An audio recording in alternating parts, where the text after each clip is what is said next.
Hi అండి. అందరూ సిటీలలో ఉంటూ ఇలా పల్లెటూర్లకు వచ్చినప్పుడు అత్తామామలకి అన్నం వడ్డించే వాళ్ళు ఉన్నారా? ఉంటే ఒకసారి కామెంట్ చేయండి. నేనైతే మా ఊరికి వచ్చినప్పుడు ఇంట్లో అన్ని పనులు నేనే చేసుకుంటానండి. మా అత్తమ్మని కూడా చేయనివ్వకుండా.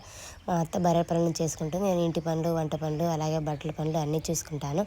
మా అత్తకి మామకి ఇద్దరికి దగ్గరుండి నేనే అన్నం వండి పెడతానండి. అలాగే వడ్డిస్తాను కూడా. సాయంత్రం కూడా మేము ఇక్కడ గీజర్లు అలాంటివి ఏమీ ఉండవండి. కట్టెల పొయ్యి మీదే నీళ్ళు కాబెట్టుకుంటాము. నీళ్ళు కూడా ఇద్దరికి తోడుతానండి సాయంత్రం. మనం కోడలుగా వాళ్ళకి పనులు చేస్తే తప్పే ఉంది చెప్పండి. అది మన బాధ్యత కూడా కదా. మన అత్తమామలకి మనం సేవ చేసుకోవడంలో ఎలాంటి తప్పు లేదండి. మనం వాళ్ళకి సేవలు చేసుకుంటేనే మనం వాళ్ళని గౌరవించినట్లు అవుతుంది. మనం వాళ్ళని గౌరవించినట్లయితేనే వాళ్ళు మనల్ని చక్కగా చూసుకుంటారు. నేనైతే ఎలాంటి సిగ్గుబిడియం లేకుండా మా అత్తమామలకి ఇద్దరికి చక్కగా భోజనం పెడతాను.